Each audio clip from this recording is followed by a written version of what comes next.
اعوذ باللہ من الشیطان الرجیم بسم اللہ الرحمن الرحیم الحمد للہ حمدا کثیرا طیبا مبارکا فیہ کما یحب ربنا ویرضا یا رب لک الحمد کما ینبغی لجلال وجہک وعظیم سلطانک اشہد ان لا الہ الا اللہ وحدہ لا شریک لہ الہا واحدا احدا صمدا لم یتخذ صاحبۃ ولا ولدا ولم یکن لہ کفوا احد اللہم صلی علی محمد کل ما ذکرہ الذاکرون وصلی علی محمد کل ما غفل عن ذکرہ الغافلون رب یسر ولا تعسر وتمم بالخیر رب اشرح لی صدری ویسر لی امری واحلل عقدۃ من لسانی یفقہوا قولی رب زدنی علما کثیرا نافعا حسبنا اللہ نعم الوکیل نعم المولا ونعم النصیر لا حول ولا قوة الا باللہ العلی العظیم وما توفیقی الا باللہ علیہ توکلت والیہ انیب سبحانک لا علم لنا الا ما علمتنا انک انت العلیم الحکیم بسم اللہ الرحمن الرحیم۔ آج ہم پڑھیں گے پارہ نمبر 30 ہے اور سورۃ البلد ہے۔ سورہ بلد مکی صورت ہے۔ جیسا کہ نبی صلی اللہ علیہ وسلم نے جب نبوت کا اعلان کیا تو مکہ مکرمہ کی زندگی تھی اور وہاں پہ جو مخالفین تھے وہ کفار مکہ تھے، مشرکین مکہ تھے، اور جو نبی صلی اللہ علیہ وسلم کا اپنا خاندان یعنی قریش مکہ، وہ بھی ان میں بھی جو کفار تھے وہ سب ہی مخالفین تھے، تو ان کا بھی پہلے مخاطب گویا کہ مکی صورتوں میں جن کو کفار کہا گیا وہ والے کفار ہیں جو مکہ مکرمہ میں موجود تھے اور نبی صلی اللہ علیہ وسلم اور صحابہ کرام رضوان اللہ علیہم اجمعین کی مخالفت کرنے والے تھے۔ اور پھر جو ہے ظاہری بات ہے، قرآن شریف ہمیشہ رہنے والی کتاب ہے، اللہ کا کلام ہے، قیامت تک آنے والے جو بھی کفار ہوں گے وہ سب کے سب مخاطب ہیں۔ اور کچھ ایسے اعمال جو کافروں کو کہا گیا کہ ان میں یہ خرابیاں ہیں، وہ خرابیاں کچھ ایمان والوں میں بھی پائی جاتی ہیں آج کے دور میں تو بالخصوص۔ تو گویا کہ ان خرابیوں کو پڑھ کر کے صرف یہ سمجھ لینا کہ یہ کافروں کی باتیں ہیں اور کافروں کو خطاب کیا گیا اور کافروں کے اندر موجود تھی، ان کے لیے اترا یہ صورت فلاں فلاں، تو ایسا نہیں ہے۔ جو خرابیاں ہم اپنے میں محسوس کریں، آیت کا خطاب اپنے لیے بھی سمجھیں اور خود اپنے اندر سے بھی ہم وہ برائیاں ختم کرنے کی کوشش کریں اور دوسروں تک بھی یہ پیغام پہنچائیں۔ بہرحال کل بھی ہم پڑھ رہے تھے کہ قرآن شریف کوئی قصے کہانیوں کی کتاب نہیں ہے۔ اللہ رب العزت نے پچھلی امتوں کا تذکرہ فرمایا، جہاں جتنا قصے کا حصہ ضروری تھا اللہ رب العزت نے اس کو اتنا ہی بیان فرمایا۔ تو قصوں میں یہ ہوتا ہے کہ پچھلی قوموں کے جب قصے سنائے جاتے ہیں تو ان میں عبرتیں بھی ہوتی ہیں، ان میں نصیحتیں بھی ہوتی ہیں، ان میں احکام شرعیہ بھی ہوتے ہیں۔ تو یہ ہے کہ یہ امت مسلمہ نبی صلی اللہ علیہ وسلم پہ قرآن نازل ہوا، تو جہاں پچھلی قوموں کے قصے سنائے جاتے ہیں، اگر کوئی ہمارے میں ان کے اندر خرابی، اس خرابی کی وجہ سے اللہ تعالیٰ کی طرف سے سزا ملی، نقصان اٹھایا، تو وہ ہمارے لیے باعث عبرت ہے۔ اور اگر کسی نے اچھا کام کیا، اللہ تعالیٰ کی طرف سے نوازے گئے، تو اس میں ہمارے لیے نصیحت ہے۔ اور کچھ آیات کے اندر احکام شرعیہ ہیں، ان پہ ہم نے عمل پیرا ہونا ہے۔ تو اللہ رب العزت اس صورت میں فرما رہے ہیں، جیسا پچھلی صورت میں بھی ہم نے پڑھا تھا کہ وہاں اللہ رب العزت نے قسموں کا تذکرہ فرمایا، جو قسمیں اللہ رب العزت نے اٹھائی۔ تو اس صورت کے اندر بھی جس چیز کی قسم کھائی جائے اس کی بھی شرافت مراد ہوتی ہے۔ تو یہاں اللہ رب العزت لا اقسم بہذا البلد کے ذریعے قسم کھا رہے ہیں کہ قسم کھاتا ہوں میں اس شہر کی، قسم ہے اس شہر کی۔ تو یہ لا جو ہے نا یہ زائد ہے ایک، تو یہ بات مراد ہے کہ لا کا مطلب ہوتا ہے ویسے نہیں، لیکن یہاں اہل عرب کے محاوروں میں بھی ایسا ہوتا تھا کہ لا زائدہ، تو یہاں بھی زائدہ ہے۔ جب ہم ترجمہ کرتے ہیں تو یوں ترجمہ کرتے ہیں کہ قسم ہے اس شہر کی۔ تو ایک یہ بھی ہے کہ لا جو ہوتا ہے نا جہاں کہیں جہاں اس کا معنی نہیں بھی کیا جاتا تو وہ اصل میں نہیں معنی وہاں مراد ہوتا ہے، کیونکہ جو مخاطب ہوتے ہیں ان کے ذہن میں جو باطل خیال ہوتا ہے نا، غلط خیال ہوتا ہے، تو اس کی تردید کے لیے ہوتا ہے کہ نہیں، جو آپ کے ذہن میں خیال ہے وہ والا نہیں ہے، بلکہ قسم ہے اس شہر کی، یہ بہت عظیم شہر ہے۔ آپ کفار مکہ اس کی اہمیت کو نہیں سمجھتے، آپ کے نزدیک نبی صلی اللہ علیہ وسلم کی نعوذ باللہ کوئی اہمیت نہیں ہے، تو یہ نبی صلی اللہ علیہ وسلم بھی سید الانبیاء ہیں اور مکہ شہر بھی بہت عظیم ہے، جو آپ کے ذہن میں اس کے بارے میں خیالات ہیں یہ ویسا نہیں ہے، بلکہ یہ اتنی شانوں والا ہے کہ اللہ فرما رہے ہیں کہ قسم ہے اس شہر کی۔ اور پھر حضرت عبداللہ بن عدی رضی اللہ تعالیٰ عنہ فرماتے ہیں کہ جب نبی صلی اللہ علیہ وسلم نے مکہ سے مدینہ کی طرف ہجرت کرنے لگے تو آپ صلی اللہ علیہ وسلم جب مکہ سے تشریف لے کے جانے لگے تو پیچھے مڑ مڑ کر کے دیکھتے، اس وقت نبی صلی اللہ علیہ وسلم نے فرمایا کہ تو جو ہے اللہ تعالیٰ کے نزدیک سب سے بہترین اور اہم جگہ ہو، اگر یہ کفار مجھے مجبور نہ کرتے تو میں کبھی بھی یہاں سے نہ نکلتا۔ یعنی نبی صلی اللہ علیہ وسلم بہت غمگین تھے، تو وہاں سے بھی اس کی اہمیت کا پتہ چلتا ہے کہ اللہ کے نزدیک بھی اس شہر کی بہت اہمیت ہے۔ پھر وَأَنْتَ حِلٌّ بِهَذَا الْبَلَدِ، اور آپ ہل کے معنی سمجھیے گا، یہ عربی گرامر میں آپ پڑھیں نا تو مثلا کوئی لفظ ہوتا ہے تو وہ کہاں سے نکلا ہے، مشتق کس سے ہے، تو پھر اس کا معنی صحیح طرح پتہ چلتا ہے، سمجھ آتی ہے۔ تو مفسرین حضرات اس کو ایک حلن حلول سے مشتق ہے، حلول کہتے ہیں حائل ہو جانا، اترنا، رہنا، تو یہاں پھر معنی یہ ہوگا کہ آپ مقیم ہیں اس شہر میں۔ تو ویسے بھی یہ شہر بہت عظیم ہے، تو جب ایک عظمت والا شانوں والی شخصیت وہاں رہ رہی ہے تو اس کی عظمت اور بڑھ گئی، تو اس شہر کی کیوں قسم کھائی جا رہی ہے کہ یہ عظمت والا ہے؟ پھر اے نبی صلی اللہ علیہ وسلم آپ بھی اس میں موجود ہے، سبحان اللہ۔ تو دوسرا معنی یہ ہے کہ یہ حلن جو ہے نا یہ حلت سے مشتق ہے، اس کا معنی یہ ہوتا ہے کہ حلال ہونا، حلال۔ تو وہ اس کا پھر دو معنی بنیں گے، ایک یہ ہے کہ اللہ رب العزت اس شہر کی قسم کھا رہے ہیں کہ یہ شہر بہت عظیم ہے، اور آپ صلی اللہ علیہ وسلم کی وجہ سے کہ آپ یہاں موجود ہیں تو ان کفار کو دیکھیں کہ یہ آپ صلی اللہ علیہ وسلم کے قتل کو نعوذ باللہ حلال سمجھ رہے ہیں، حالانکہ یہ خود بھی اس بات کے قائل ہیں کہ یہاں حرمت والی جگہ ہے، کوئی کسی جانور کو بھی ذبح کرنا یا شکار کرنا حلال نہیں ہے، لیکن اتنی بڑی شخصیت سید الانبیاء کے قتل کو نعوذ باللہ یہ حلال سمجھ رہے ہیں۔ ایک حلال کا معنی مراد لیا جائے تو ایک معنی یہ ہے، اور ایک معنی یہ ہے کہ اللہ رب العزت اس شہر کی قسم کھا کر کے پھر نبی صلی اللہ علیہ وسلم کو بشارت بھی سنا رہے ہیں کہ اے نبی صلی اللہ علیہ وسلم، ویسے تو یہ شہر حرمت والا ہے، یہاں کسی پرندے کو بھی شکار نہیں کیا جا سکتا، لیکن آپ صلی اللہ علیہ وسلم کے لیے فتح مکہ کے موقع پہ ایک وقت کے لیے یہ حلال کر دیا گیا، حرمت ہٹا دی گئی تھی نا تھوڑے وقت کے لیے، اس وقت جو ہے نبی صلی اللہ علیہ وسلم کے لیے، تو وہ معنی مراد ہے۔ بہرحال جو بھی معنی مراد ہے نبی صلی اللہ علیہ وسلم کی اور اس شہر کی عظمت بیان ہو رہی ہے، اور اللہ رب العزت جو ہے جب اس کی قسم کھا رہے تو پھر اس کی اہمیت مزید بڑھ گئی۔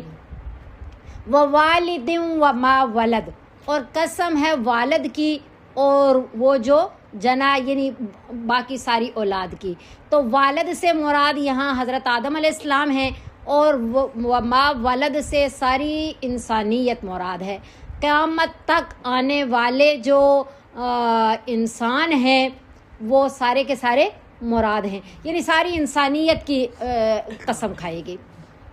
اور یہ ایک قسم ہوتا ہے نا، پھر اس کا جواب قسم ہوتا ہے کہ یہ قسمیں کیوں اللہ رب العزت نے کھائی، کیوں فرمایا کہ قسم ہے اس شہر کی اور قسم ہے باپ کی اور اولاد کی، اس لیے کہ بہت جب اہم بات بیان کرنی ہوتی ہے نا تو اللہ اس بات کی وقعت کو بڑھانے کے لیے بڑی اہم چیزوں کی پھر قسم بیان فرماتے ہیں. تو کیا اللہ بتا رہے ہیں اس صورت کے اندر؟ لقد خلقنا الانسان فی کبد. لقد لام الگ قد الگ، یہ دونوں کس کے لیے ہوتے ہیں؟ ایک تاکید کے لیے. البتہ تحقیق پیدا کیا ہم نے انسان کو فی کبد، مشقت میں، یعنی مشقت کے لیے. حضرت ابن عباس رضی اللہ تعالی عنہ فرماتے ہیں کہ انسان جو ہے نا جب ماں کے پیٹ میں ہوتا ہے تو اس وقت بھی مشقت میں ایک قسم کا محبوس ہے. اس کی جو پیدائش کا جو سلسلہ ہے اس میں بھی مشقت ہے، اور پھر اس کے بعد ماں کا دودھ پلانا، چھڑانا، اور وہ بھی مشقت ہے. یعنی انسان کی ساری زندگی پھر ذریعہ معاش کے لیے، تعلیم کے لیے، ذریعہ معاش کے لیے کوششیں کرنا، مشقتیں، تکالیف برداشت کرنا، پھر کبھی بیماری، کبھی کوئی آزمائش، کبھی تنگی، ہر طرح کی جو ہے نا تکالیف کا اسے سامنا کرنا پڑتا ہے. پھر جو ہے قبر کی مشقت، پھر میدان حشر کی مشقت، پھر اللہ تعالیٰ کے سامنے حاضری کا خوف اور مشقت، یہ ساری مشقتیں جو ہے نا یہ انسان جھیلتا ہے.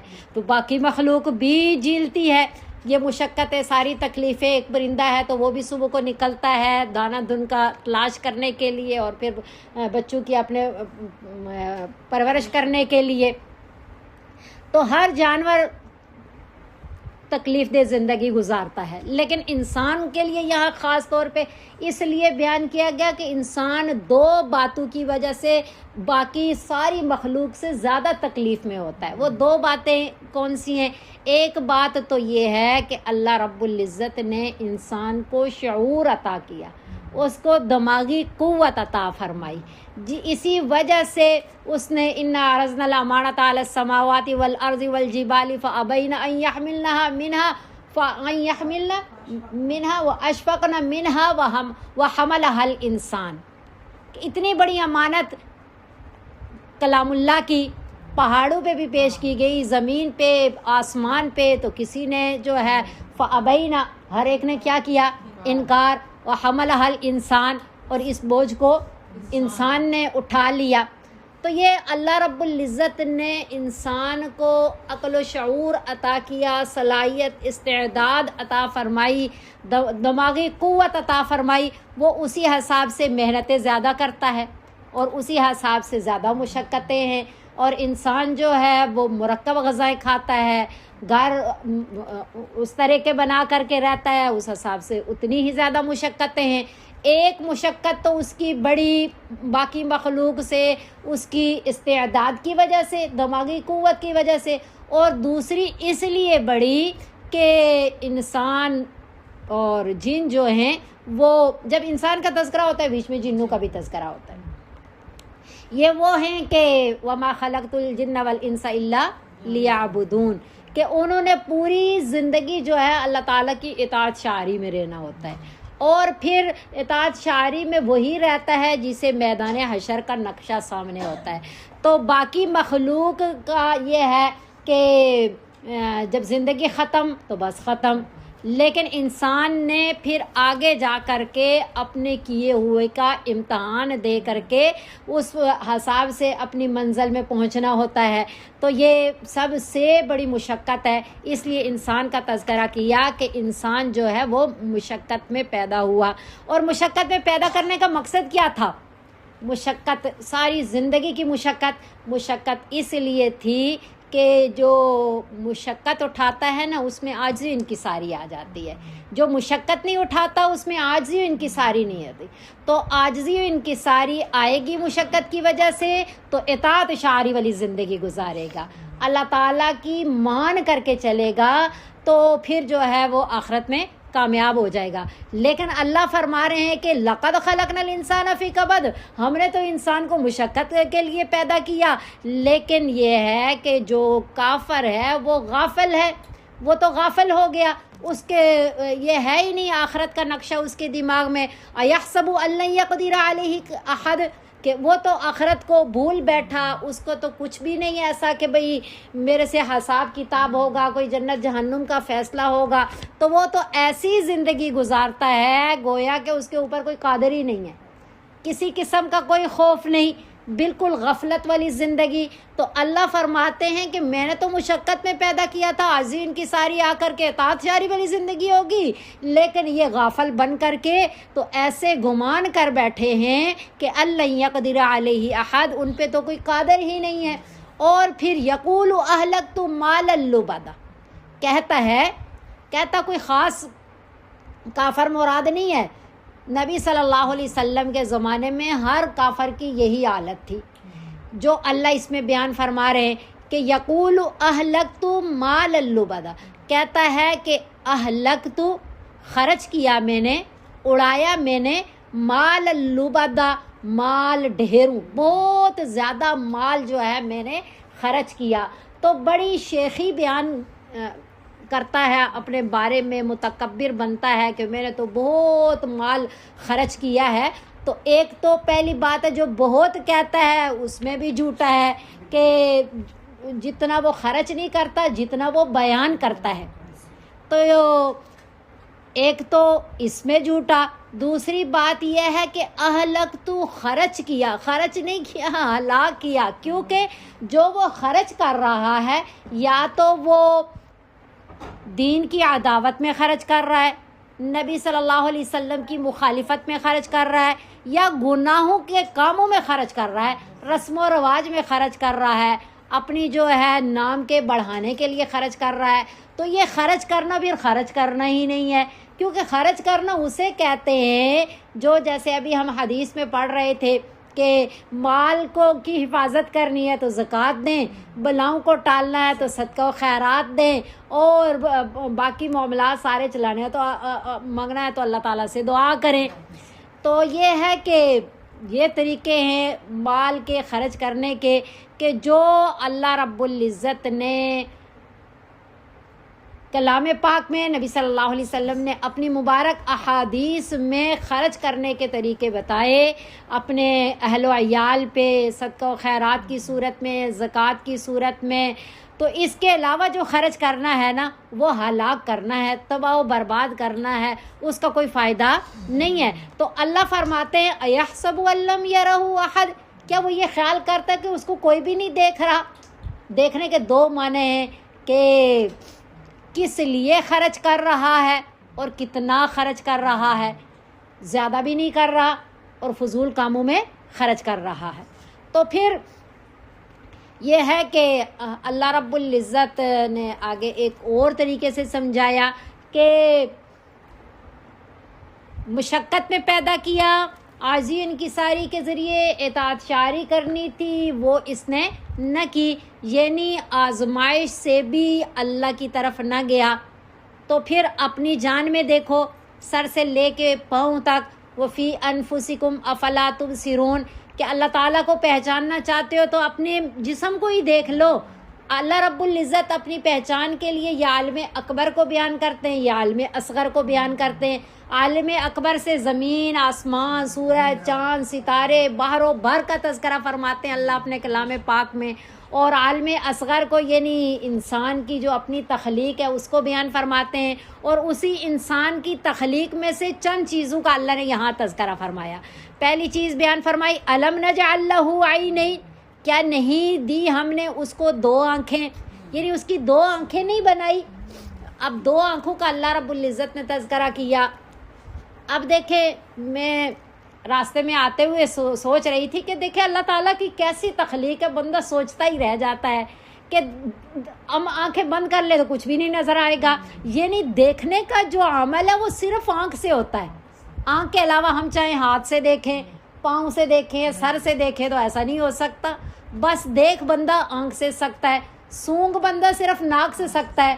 اب کسی چیز کو سونگنا چاہے تو اس کے لیے ناک ہی استعمال ہوگا، ہاتھ پاؤں وغیرہ استعمال نہیں ہو سکتے۔ تو اللہ رب العزت آنکھوں کا تذکرہ فرما رہے ہیں کہ آنکھوں کا جو پردے ہیں وہ کتنے نازک، جو اس کے اندر رگیں ہیں وہ کتنے نازک، یہ عضو جو اس کا نظر آ رہا ہے وہ کتنا نازک. پھر اللہ رب العزت نے قدرتی جو روشنی دی ہے نا، اس کا کوئی نام البدل ہے ہی نہیں. اور پھر اللہ رب العزت نے دیکھیں اس کو کیسے تیار فرمایا کہ اس کو اتنا نازک بنا کر کے، کیونکہ ساری زندگی اب ہر چیز وہ ساری زندگی اس سے چل رہا ہوتا ہے. پھر اللہ رب العزت نے یہ جو بال دیے اور خود بخود خودکار مشین کی طرح جو ہے نا، بے اختیار کوئی چیز ڈلنے لگے تو فوراً بند ہو جاتی ہے. پھر جو ہے اس کے اوپر یہ ابرو بنائے، اور پھر اللہ رب العزت نے دیکھے اوپر بھی سخت ہڈی ہے اور نیچے بھی سخت ہڈی ہے کہ کہیں الٹا بندہ گرے بھی نا، پھر بھی ان ہڈیوں کی وجہ سے یہ نازک ہونے کے باوجود بھی محفوظ رہتی ہے. تو اللہ رب العزت نے ایسی آنکھ تیار فرمائی. تو اللہ متنبع کر رہے ہیں کہ دیکھو اپنی دو آنکھوں کو دیکھو، دو آنکھوں کو دیکھ کر کے اللہ تعالیٰ کی پہچان حاصل کرو کہ کیسی وہ قدرت والی ذات ہے کہ جس نے یہ تمہیں دو آنکھیں دی ہیں. وہ لسانن، اور زبان دی. اب زبان دیکھیں کہ پتہ بھی نہیں چل رہا ہوتا. اب فرض کرے میں ہی بولے جا رہی ہوں، دل کے اندر ایک مضمون آتا ہے اور دماغ فوراً سے اس کی جانچ پڑتال کرتا ہے، اور زبان پھر فوراً سے اس کی ترجمانی کرتی ہے. یہ ایسی تیزی سے ہو رہا ہوتا ہے، ایسی کہ بندہ سوچ بھی نہیں پا رہا ہوتا کہ دیکھو کس طرح خود بخود تو نہیں بولا جا یوں ہی کہ زبان چل رہی ہو بولے جا رہی ہو. نہیں، پہلے وہ دل میں مضمون آتا ہے پورا، پھر دماغ اس کی پوری تحقیق کرتا ہے فوراً سے، اور فوراً سے پھر زبان اس کی ترجمانی کر رہی ہوتی ہے. اب یہ زبان اتنا اہم عضو ہے کہ یہی زبان جنت میں بھی داخل کروا سکتی ہے، جہنم میں بھی بھجوا سکتی ہے، دوست بھی بنا سکتی ہے کسی کو، فوراً سے دشمن بھی بنا سکتی ہے.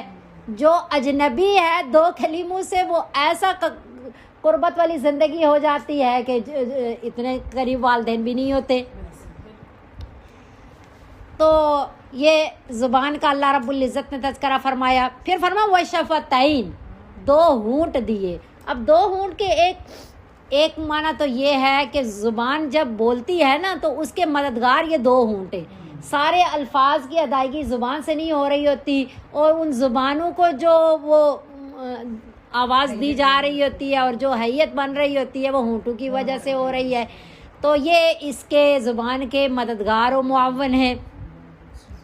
اور پھر دوسری بات یہ ہے کہ جس طرح آنکھ کا اللہ رب العزت نے تذکرہ کر کے اس نازک عضو کے گرد جو ہے اللہ نے باڑ لگائی، اتنی سخت یوں سمجھے چار دیواری کی کہ اس کو نقصان نہیں پہنچ سکتا. اسی طرح اللہ رب العزت نے زبان ایسی ہے کہ بھئی وہ ایسا کلمہ بھی بول سکتی ہے جو فوراً سے بندے کے لیے جہنم کا، کسی کو دشمن بنانے کا، کہتے ہیں نا زبان میں ہڈی تو نہیں لیکن سر توڑوا سکتی ہے. تو یہ دو ہونٹ دیے کہ یہ اس کے فوراً سے کم از کم اس کے بولنے میں تھوڑا سا وہ رکاوٹ ہو. پھر فرمایا وَهَدَيْنَاهُ النَّجْدَيْنِ، اور ہدایت کی ہم نے اس کو، انسان کو دو آنکھیں دی، زبان دی، دو اونٹ دیے، اور پھر جو ہے اس کو یہ تو نعمتیں ہیں نا جسمانی، اور پھر یہ ہے کہ آخرت کی تیاری کے لیے اللہ رب العزت نے ایک چیز دی انسان کو. وہ کیا دیا؟ یہ پیغمبر تو ایک قسم کے بعد میں اس کی مزید تاکید کے طور پہ آتے ہیں اور کتابیں بھیجی جاتی ہیں. پہلا جو آواز ہے نا وہ ضمیر کی آواز ہے. پہلی جو ہے نا اللہ رب العزت فرماتے ہیں نا کہ انسان کی فطرت کے اندر جو ہے وہ یہ رکھ دی گئی ہے دین کا.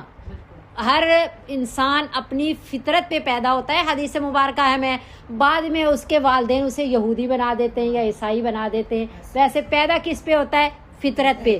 تو یہ اللہ فرماتے ہیں وَهَدَيْنَاهُ النَّجْدَيْنِ، اور ہدایت کی ہم نے یعنی رہنمائی کی، یعنی اس کو بتا دیا، سکھا دیے دو گاٹیاں. دو گاٹیوں سے کیا مراد ہے؟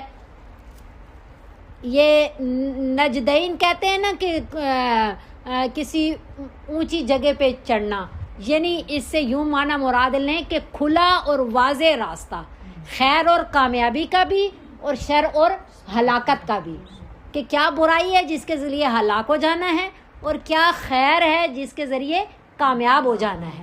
یہ دونوں راستے اللہ رب العزت نے پیغمبروں کے ذریعے بھی واضح کروائے، کتابوں کے ذریعے بھی، لیکن پہلے اس کا مادہ اللہ رب العزت نے انسان کے دل کے اندر خیر کا مادہ بھی رکھ دیا اور شر کا مادہ بھی رکھ دیا۔ یہ اللہ رب العزت فرما رہے ہیں کہ دو گھاٹیاں۔ اب اس کو گھاٹی کیوں کہا گیا؟ دو گھاٹیاں، فَلَقْتَحَمَ الْعَقَبَةَ، یہ نجدین کا مطلب گھاٹی ہی ہے نا، دو راستے۔ اچھا آگے گھاٹی، دو راستے، ایک ہدایت کا راستہ، ایک شر کا راستہ۔ فَلَقْتَحَمَ الْعَقَبَةَ، پس نہیں داخل ہو کر کے نکلا یا اس میں داخل ہوا۔ الگ الگ معنی ہیں مولانا مفتی تقی عثمانی صاحب نے، کہ نہیں داخل ہوا وہ ایک گھاٹی میں بھی، ایک وما ادراکا مل عقبہ، نہیں داخل ہوا وہ گھاٹی میں۔ گھاٹی سے مراد کیا ہے؟ دین ہے اور دین کے اعمال مراد ہے۔ اب ان کو گھاٹی کیوں کہا گیا؟ اس لیے کہ یہ نفس پہ شاق ہوتے ہیں، مشکل ہوتے ہیں، نفس کو کرنا اچھا نہیں لگ رہا ہوتا، تو اس لیے گھاٹی کہا گیا۔ وما ادراکا مل عقبہ، اور آپ کو کیا معلوم کہ کیا ہے گھاٹی، اور پھر چند اعمال بتائے کہ کتنا مشکل ہے، جو زیادہ شاق تھے ان کا تذکرہ کیا، کہ فک رقابہ، گردن چھڑانا، یعنی غلام کو آزاد کرنا، بہت ثواب کا کام ہے کہ کسی کو ایک قسم کی زندگی عطا کرنا، کہ غلامی سے نکال کر کے، غلامی میں تو بندہ خود کو ایک قسم کا زندہ بھی نہیں سمجھ رہا ہوتا، غلامی کی زندگی، اور جب غلامی کی زندگی سے اسے آزادی کی زندگی ملی تو گویا کہ اسے نئی زندگی عطا ہو گئی، تو یہ بہت بڑا نیکی کا کام ہے۔ او اطعام فی یوم ذی مسغبہ، یا کھانا کھلانا، بھوک ویسے بھی کھانا کھلانا بہت افضل جو ہے ایک قسم کا عمل ہے، اللہ تعالیٰ کے نزدیک انتہائی محبوب عمل ہے۔ کیوں؟ مخلوق اللہ تعالیٰ کا کنبہ ہے۔ مثلا بندے کا خیال، ہمارا کوئی خیال نہ کرے تو ہمیں اتنی فکر نہیں ہوگی، یا پھر ہمیں کوئی اچھا جانے، اولاد کو کوئی اچھا جانے، ان سے لاڈ پیار کرے تو ہمیں، ہمارے دل میں اس کی محبت پیدا ہو جاتی ہے کہ ہمارے بچوں کو اچھا جان رہا ہے۔ تو بہرحال یہ تو ایک مثال دی جا رہی ہے۔ تو مخلوق جو ہے نا، حدیث مبارکہ میں آتا ہے اللہ کا کنبہ ہے، اللہ اپنے جو حقوق ہیں وہ معاف کر دیتے ہیں، لیکن مخلوق کے حقوق معاف نہیں کرتے بندوں کے، جب تک وہ بندہ خود معاف نہ کرے۔ تو یہ ہے کہ کھانا کھلانا ایک بہترین عمل ہے اور محبوب عمل ہے، لیکن بھوک کے دن میں اور زیادہ بہترین عمل ہو گیا، کیونکہ جہاں جس چیز کی مشقت زیادہ ہے، جہاں جس چیز کی ضرورت زیادہ ہے، وہاں اس کا ثواب بھی زیادہ ہے۔ یتیمن، اب یتیم بیان کیا، ہر یتیم کو کھانا کھلانا افضل ترین عبادت ہے، لیکن ساتھ فرمایا ذا مقربہ، جو قریبی رشتہ دار بھی ہو ساتھ، تو ایک صلہ رحمی کا بھی ثواب مل گیا اور ایک یتیم کا خیال کرنے کا بھی ثواب مل گیا۔ او مسکینن، یا مسکین جو ہے، ہر مسکین کو کھانا کھلانا افضل ہے، لیکن یہ ہے کہ جو ذا متربہ ہو، خاک نشین ہو، یعنی اتنا مسکین ہو کہ زمین میں رل رہا ہو، تو ایسے مسکین کو کھانا کھلانا۔ یہ اللہ رب العزت نے چند اعمال کا تذکرہ فرمایا، پھر فرمایا ثم کان من الذین، ہم یہاں یہ یوں ترجمہ کرتے ہیں نا کہ پھر کانا ہوا وہ من الذین، ان لوگوں سے آمنو جو ایمان لائے، یعنی نیک ہو گیا۔ اس طرح اس کا ترجمہ اس طرح نہیں ہے، یہ پچھلے والے جملوں کے ساتھ ملا ہوا ہے کہ جو ہے اس نے کیا نہیں کیا، گھاٹی میں داخل نہیں ہوا، یہ اعمال نہیں کیے، اور پھر ایمان بھی ہونا تو چاہیے تھا، پھر مومن بن جاتا، لیکن اس نے یہ کام بھی نہیں کیے، اور میں سب سے بڑا جو ایمان ہے اس نے یہ بھی قبول نہیں کیا، ایمان والے نہیں ہوئے، وتواصوا بالصبر اور ایک دوسرے کو صبر کی تلقین نہیں کی، وتواصوا بالمرحمہ اور نہ ہی ایک دوسرے کو رحم کی تلقین کی۔ اب یہ جو وتواصوا بالصبر وتواصوا بالمرحمہ ہے نا، اس میں پورا دین گویا کہ آ جاتا ہے۔ اب کس طرح پورا دین آ جاتا ہے؟ ایک ہے ایمان اور ایک ہے ایمان کے لوازمات۔ آمنو میں ایمان مراد ہے، اور وتواصوا بالصبر وتواصوا بالمرحمہ میں ایمان کے لوازمات مراد ہیں۔ اور ایمان کے لوازمات میں دو چیزیں ہوتی ہیں۔ ایک چیز یہ ہے کہ صبر کسے کہتے ہیں؟ ثابت قدمی کو۔ ایمان کے بعد جو اعمال صالحہ ہوتے ہیں نا، ان میں دو چیزیں ہوتی ہیں۔ کون سی؟ اوامر اور نواہی۔ کچھ وہ کام ہوتے ہیں جن کے کرنے کا اللہ نے کہا، کچھ وہ کام ہوتے ہیں جن کے نہ کرنے کا اللہ نے کہا، ان کو اوامر اور نواہی کہتے ہیں۔ اور صبر کی پہلے بھی میں نے آپ کو بتایا نا کہ 3 قسمیں ہوتی ہیں، ان میں ایک تو صبر علی المصیبہ سب کو پتہ ہے، باقی 2 قسمیں یہی ہیں، صبر علی الطاعہ اور صبر علی المعصیہ۔ نیکی کرنے کا دل نہیں کرتا اطاعت کا، پھر بھی اپنے نفس پہ پاؤں رکھ کر کے نیکی کر جانا، یہ کیا ہے؟ یہ صبر علی الطاعہ ہے۔ اور گناہ کرنے کا دل کر رہا ہے، محفل بھی ایسی ہی لگی ہوئی ہے، آسان ہے غیبت کرنا، مزہ بھی آ رہا ہے، لیکن اپنے نفس کو قابو میں رکھ کر کے خود کو اس برائی سے بچا لینا صبر علی المعصیہ کہلاتا ہے۔ تو وتواصوا بالصبر، یعنی دیکھیں ایک ہوتا ہے خود صبر کرنا، ایک دوسرا ہے دوسرے کو بھی دعوت دینا۔ یہ وتواصوا جو ہوتا ہے نا، تلقین کرنا ایک دوسرے کو۔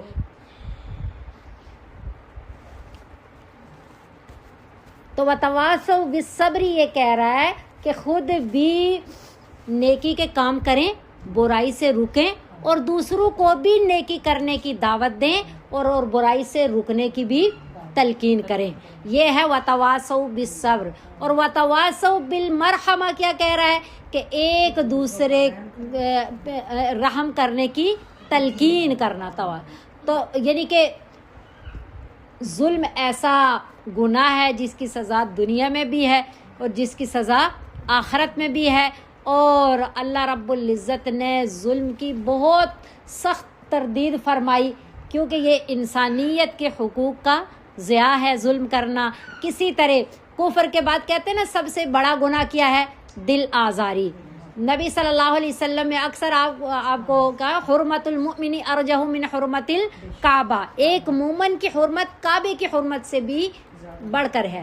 تو ایک تو ہوتا ہے اللہ رب العزت نے جو اعمال بتائے، نبی صلی اللہ علیہ وسلم نے جو اعمال بتائے، ان میں سے کچھ کرنے کے ہیں کچھ نہیں کرنے کے، تو ان جن کو کرنے کا حکم دیا ان کو کرنا، جن کے ان سے منع کیا ان سے باز رہنا۔ اور ایک ہے انسانی حقوق، اس کے لیے وتواصوا بالمرحمہ ہے کہ انسانی حقوق کو پورا کریں، ظلم و ستم نہ کریں، خود بھی باز رہیں اور دوسروں کو بھی باز رہنے کی تلقین کریں۔ نبی صلی اللہ علیہ وسلم نے فرمایا المسلم من سلم المسلمون من لسانہ و یدہ، کہ کامل مسلمان وہ ہے جس کے ہاتھ اور زبان سے دوسرے مسلمان محفوظ رہیں۔ اولئک اصحاب المیمنہ، تو یہ اگر جو جن میں یہ صفات ہوں نا تو وہ بخت والے ہیں، نصیب والے ہیں۔ ایک تو سورہ ہم نے پڑھا تھا سورہ واقعہ کے اندر اصحاب الیمین، دائیں طرف والے بائیں طرف والے، یہاں اصحاب المیمنہ سے سارے کے سارے، یعنی کہ اگر جن میں یہ صفات ہو جائیں تو مسلمان چاہے جس درجے کے بھی ہیں وہ سارے مراد ہیں۔ اور مشأمہ میں کفار جس قسم کے بھی ہیں، الکفر ملت واحدہ، کفر ایک ہی مذہب ہوتا ہے، چاہے یہودی ہیں چاہے عیسائی ہیں چاہے مجوسی ہیں چاہے سکھ ہیں چاہے ہندو ہیں، جو بھی ہیں وہ کیا ہیں؟ کافر ہیں۔ والذین کفروا، اور وہ لوگ جنہوں نے کفر کیا، بآیاتنا، انکار کیا ہماری آیات کا، ہم اصحاب المشأمہ، وہ بدبخت ہیں۔